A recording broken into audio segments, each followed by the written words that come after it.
pessoal, tudo bem?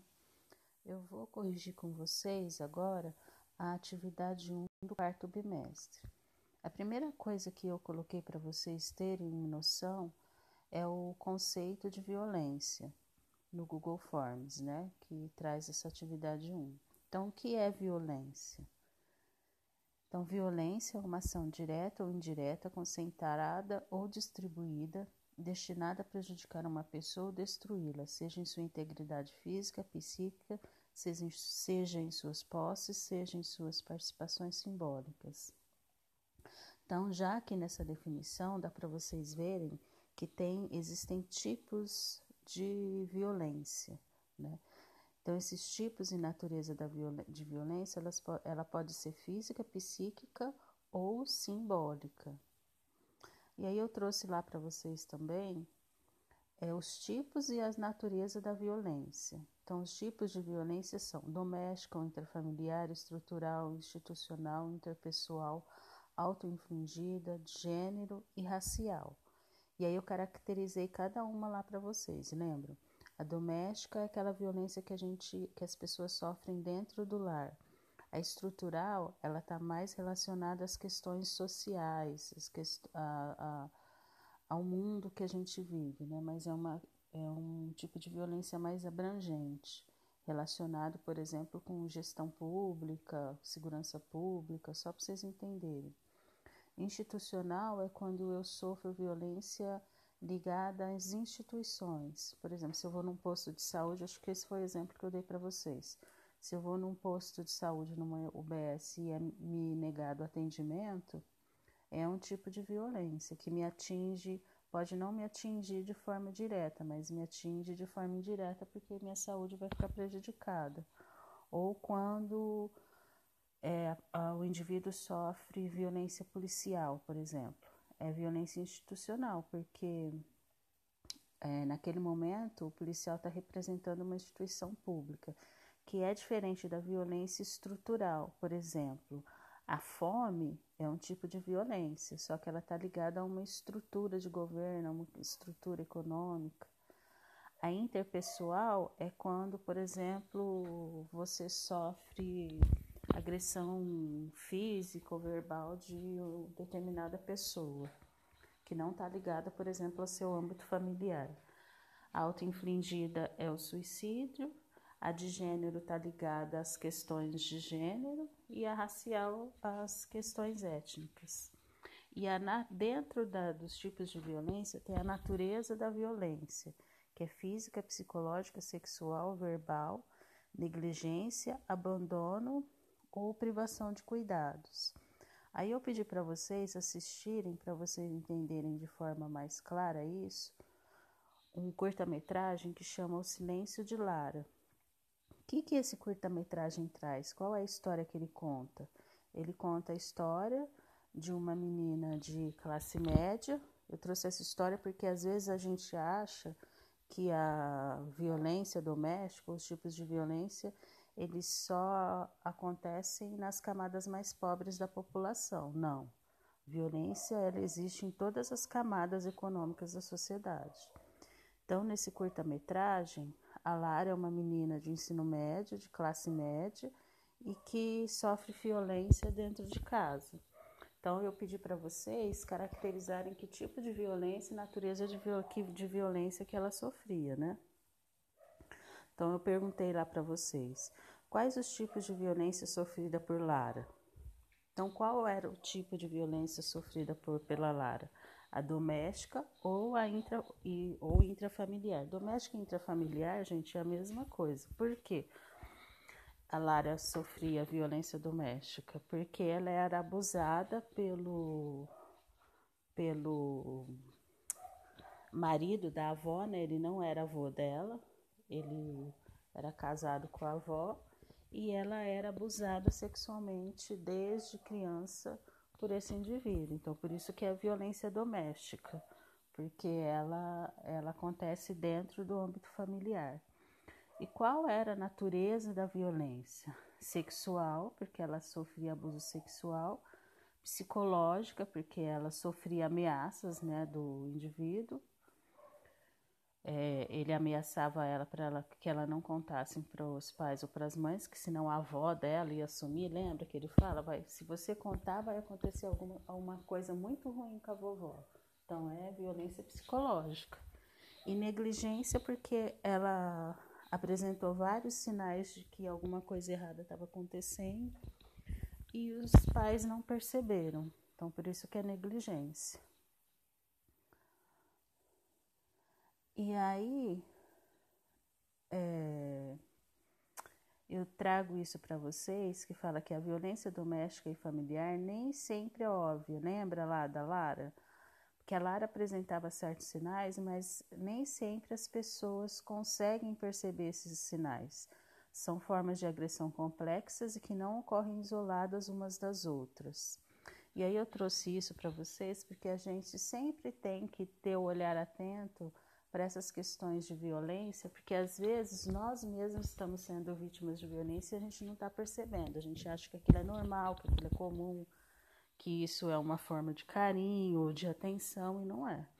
Então vocês vão agora aprender a reconhecê-las. Violência física, espancamento, que é mais claro, né, mais óbvio. Atirar objetos, sacudir e apertar os braços, estrangulamento ou sufocamento, lesões com objetos cortantes ou perfurantes, ferimentos causados por queimaduras ou armas de fogo ou tortura. E deixando claro, gente, que a violência doméstica, hoje é muito divulgado isso, mas a violência doméstica ela não ocorre só contra a mulher. A violência doméstica ela ocorre contra crianças e adolescentes e contra idosos também. Então, quando a gente tem um idoso, um jovem, uma criança em casa que é espancado todo dia ou é vítima de maus tratos, também caracteriza violência doméstica, porque hoje, com o aumento do feminicídio, a TV ela veicula mais a violência contra a mulher, porque o número, a estatística, né, referente ao feminicídio e a violência contra a mulher dentro de casa por causa da pandemia, ela aumentou muito. Mas violência doméstica não é só relacionado às mulheres, é relacionado também às crianças, adolescentes e idosos. A violência psicológica, essa é a mais difícil de você perceber que ela está acontecendo, porque às vezes você sofre violência psicológica e a violência psicológica é tão grande que você acaba achando que o errado é você, né? Que você mesmo, que você está fazendo mesmo alguma coisa errada, e aí você não consegue perceber essa agressão psicológica. Então são ameaças, constrangimento, humilhação, manipulação, isolamento, proibir de estudar e viajar ou falar com amigos e parentes. Então, por exemplo, se a gente for pensar nesse isolamento, proibir de estudar e viajar, não ocorre só com a mulher, porque tem vamos dizer assim, não são só maridos, né? Tem namorados também que proíbem a menina de estudar ou de trabalhar. Não, você não precisa trabalhar e deixa a pessoa no estado de isolamento. Mas eu já vi casos de pais fazerem isso com os filhos também. Proibir os filhos de estudar, de viajar, de falar com outros amigos e parentes, que leva o jovem ou o adolescente a um isolamento social. Também é violência psicológica. Vigilância constante, perseguição costumaz, insultos, chantagem, exploração, limitação do direito de ir e vir, ridicularização, tipo assim, você é feia, você só consegue ficar comigo, como que você vai largar de mim? Você não consegue outro namorado ou outra namorada, porque os homens também são vítimas de violência doméstica, viu, gente? Não são só as meninas, não. Os homens também são vítimas de estupro, de aliciamento. Violência também, lembrando que a Lei Maria da Penha ela é aplicada para os homens também, não é só para as meninas. Tirar a liberdade de crença.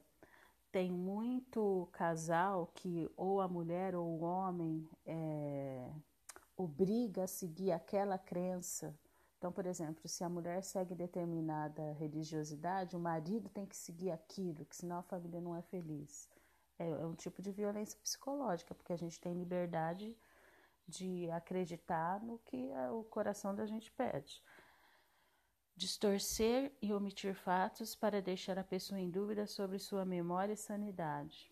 Isso acontece muito, que é aquele caso que eu falei para vocês, que a violência psicológica ela pode ser tão grande que às vezes você vai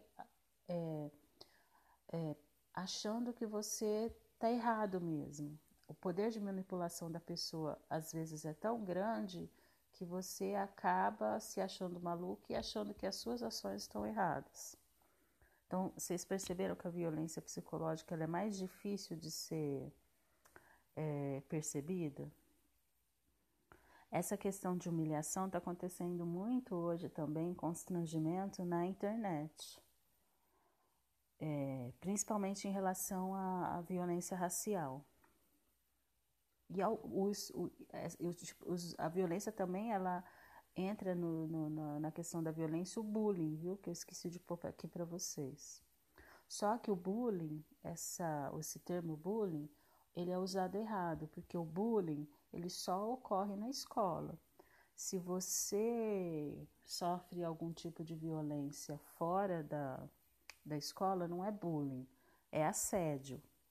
Hoje existe também o bullying digital, né? O bullying cibernético, que são aqueles grupos que se formam com as pessoas da escola, e esse bullying ele é feito dentro das redes sociais. Aí caracteriza bullying cibernético.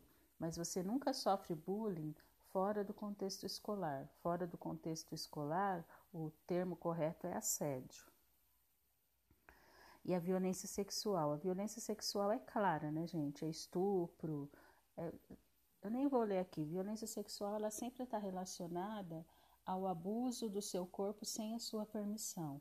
Só que as pessoas acham que para você ser vítima de violência sexual, tem que ocorrer o ato sexual em si. E não é só o ato sexual em si. Passar a mão em lugares que não é permitido, uma palavra, quando a pessoa fica falando termos sexuais para você, também é caracterizado o abuso sexual. As pessoas estão lutando muito para que seja mudada a legislação na questão de abuso, de violência sexual, porque não precisa ter o ato sexual em si.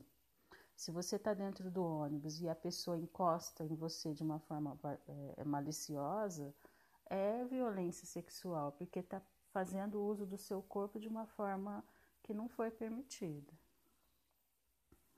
Então, tem os vários canais de apoio, de denúncia, e que você pode denunciar sem precisar falar quem você é, né? Tem o Disque 80, que é um número de violência contra as mulheres e de violência doméstica. E agora se tem um movimento, né, tanto em farmácias, comércios, tem até bares e restaurantes noturnos que quando a menina vai no bar e ela está sendo assediada, ela vai no banheiro com o batom mesmo, ela faz esse X vermelho na mão e mostra para uma pessoa que ela acha que é uma pessoa que vai deixar ela segura, e a pessoa já entende que ela está sendo vítima de algum tipo de violência. As farmácias estão muito preparadas para isso. A pessoa vai na farmácia com a desculpa, por exemplo, se a mulher sofre violência doméstica dentro de casa, ela vai na farmácia para comprar algum medicamento e aí mostra para o balconista e o balconista segura aquela mulher no lugar e já chama a polícia porque aquela mulher está sendo vítima de violência doméstica. Então, tem vários sinais que estão sendo desenvolvidos e esse não é o único sinal. O movimento feminista, que é o movimento que mais luta contra a violência contra a mulher, ele desenvolveu muitos modos, né, de denunciar a violência contra a mulher. E tem o Disque 100, que é o número o número que as pessoas ligam para denunciar abuso sexual infantil. Mas esse Disque 100 não é só para abuso sexual infantil, são para todos os abusos sofridos que tiram a dignidade do ser humano. esse Disque 100, ele é universal, né? Ele é diferente, por exemplo, do 180, que ele é mais voltado para a violência contra a mulher. O Disque 100 não, é para todas as formas de violência. Então, gente, eu espero que eu tenha tirado as dúvidas de vocês. Não deixem de fazer as atividades, porque agora a gente está na reta final. A questão de fazer as atividades é uma questão muito séria, porque vocês viram lá a fala do secretário de Educação. O aluno que não tiver feito atividades, ele não vai passar para o próximo ano. Ele vai ter que fazer a recuperação, e aí a partir dessa recuperação você vai ver se ele vai seguir o ano seguinte. Então a gente tem que levar a sério, né, gente? Mesmo em pandemia, a escola está oferecendo várias formas para que vocês fiquem integrados com o aprendizado. Então não deixem de fazer. A gente está no WhatsApp, a gente está no centro de mídias, tem o chat do centro de mídias, tem as atividades impressas. Então eu aconselho vocês a entregarem as atividades, até porque a gente não sabe como vai ser a escola ano que vem, né? Se vai ser ensino híbrido, presencial, ainda não se sabe como vai ser. Então não deixe de entregar as atividades, eu espero que vocês estejam bem. Então qualquer dúvida, qualquer problema que vocês tiverem, mesmo fora do âmbito escolar, né, dessa questão de aprendizagem, vocês podem procurar os professores e a escola, que a gente sempre vai estar aí para ajudar vocês, tá? Um abraço, gente.